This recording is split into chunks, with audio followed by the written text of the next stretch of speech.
नमस्कार, perfect 24 news में आपका स्वागत है। कविराज कुशवाहा आज धनगाई ग्राम में शहीद जगदेव प्रसाद जी के 100वीं जयंती पर यहाँ के लोग उनकी जयंती को मना रहे हैं, जिसके मुख्य अतिथि डॉक्टर अरुण कुमार सर हैं। आइए उनसे बात करते हैं। बहुत बहुत स्वागत है सर आपका। धन्यवाद। क्या कहना चाहेंगे, यहाँ के ग्रामीणों ने शहीद जगदेव प्रसाद जी के जयंती मनाने का निर्णय लिया है? आज 2 फरवरी 2022 की कुलवंती सुमंत सिंह सभागार में धनगाई के प्रांगण में बिहार लेनी शोषितों के पुरोधा, शोषित क्रांति के पुरोधा,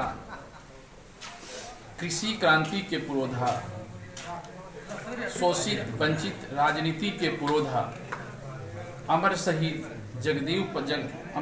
जगदेव प्रसाद जी का जन्म कुर्था ब्लॉक में आज ही के दिन 2 फरवरी 1922 को हुआ।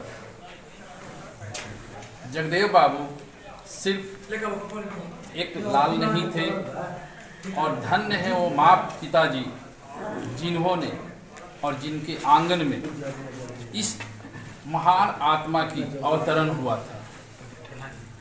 जगदेव बाबू सिर्फ एक जाति, एक क्षेत्र, एक एरिया में बंधे हुए व्यक्तित्व नहीं है।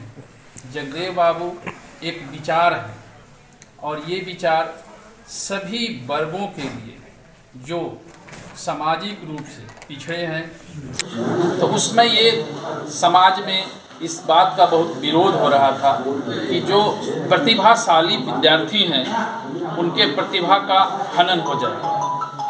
उस चना के माध्यम से सिर्फ इतना ही दर्शाया गया था कि प्रतिभा सभी में है और जो नहीं है वह मौका नहीं है। जो सूखा चना इसलिए नहीं अंकुरित हुआ कि उसको पानी नहीं मिला, और जो चना अंकुरित हुआ वो चना अंकुरित इसलिए होगा कि उसको पानी मिला। तो ऐसा कुछ भी नहीं है कि आरक्षण देने से किसी की प्रतिभा का हनन हो रहा है। मौका देना है। अब एक विद्यार्थी पढ़ता है सरकारी स्कूल में और दूसरा विद्यार्थी पढ़ता है किसी कन्वेंट स्कूल में, और दोनों की तुलना हम एक परीक्षा से करें तो वैसे स्थिति में मेरे सरकारी स्कूल का विद्यार्थी कभी भी कन्वेंट स्कूल में जो अच्छी शिक्षा मिल रही है उसकी बराबरी नहीं कर पाएगा। तो आरक्षण शब्द को थोड़ी सी परिवर्तित करते हुए इसको हम कहेंगे प्रतिनिधित्व का मामला, कि किसी भी समाज का समरूप विकास तभी हो सकता है जब समाज के हर वर्गों का प्रतिनिधित्व हो। जी, युवाओं की भागीदारी जो है यहाँ पे नगण्य है, इसको लेकर के आप क्या कहना चाहेंगे?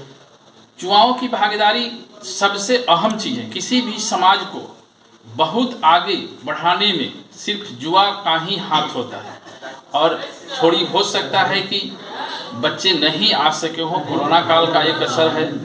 दूसरा है कि हो सकता है कि कम समयाभाव में व्यवस्था की गई हो और सूचना नहीं मिली हो, लेकिन हम लोग प्रयास करेंगे कि अगले बार से जब भी आयोजन हो तो वैसी स्थिति में सभी युवा बच्चों को, चाहे वो लड़का हो या लड़की हो, सभी को बुलाया जाए और सभी को इसमें समान भागीदारी देते हुए उनको भी आगे बढ़ने का पूरा मौका दिया जाए और उनके विचारों का पूर्ण रूप से। जगदेव प्रसाद जी की जयंती मना रहे हैं आप, क्या संदेश देना चाहते हैं?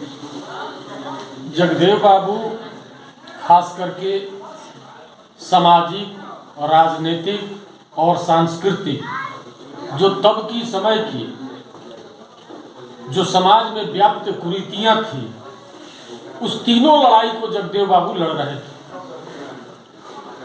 ताकि उसमें बदलाव हो, सबको समान अधिकार मिले, सबको एक बराबर शिक्षा मिले। यह जगदेव बाबू का, उनकी लड़ाई का मुख्य मांग था, बिंदु था। हम लोग आज जगदेव बाबू को याद कर रहे हैं ताकि आने वाली पीढ़ी इनके याद को, इनके बताए हुए रास्ते पर चलने का काम करे। इनका जो जिस बात को लेकर के समाज में जो परिवर्तन चाहते थे, वह परिवर्तन आज भी अभी बाकी है, अधूरा पड़ा है। इसलिए हम लोग चाहते हैं कि समाज जागरूक हो, नौजवान आगे आए, जगदेव बाबू की जाने, इनकी जयंती मनाने से लोगों में संदेश जाए और इनके बारे में पढ़ें, जाने कि जगदेव बाबू वास्तव में चाहते क्या थे। जगदेव प्रसाद जी के आंदोलन के बाद में ही बहुत सारे पिछड़े नेता मुख्यमंत्री बने, जैसे नीतीश कुमार हो गए, लालू यादव जी हो गए, राबड़ी देवी हो गई, कर्पूरी ठाकुर जी हो गए। लेकिन राज्य सरकार द्वारा आज उनकी 100वीं जन्म शताब्दी पर कोई विशेष प्रकार का आयोजन नहीं किया गया। इसको लेकर के आप क्या कहना चाहेंगे? यह काफी दुख का विषय है।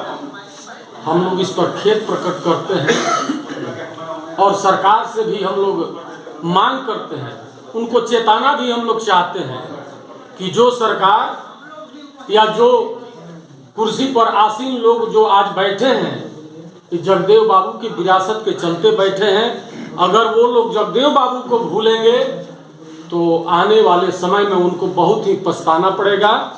यही हम कह करके उनको हम अभी एक वक्ता बोल रहे थे कि जगदेव प्रसाद जी की जो जीवनी है उसको बिहार सरकार के पाठ्य पुस्तक में शामिल करना चाहिए।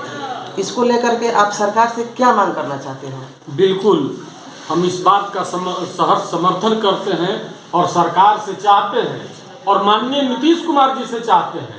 वो कभी कभी, चूंकि सारे लोग वोट की राजनीति करते हैं, लालू यादव भी हर मंच से, नीतीश कुमार भी उनकी जयंतियों पर अक्सर बोला करते थे कि जगदेव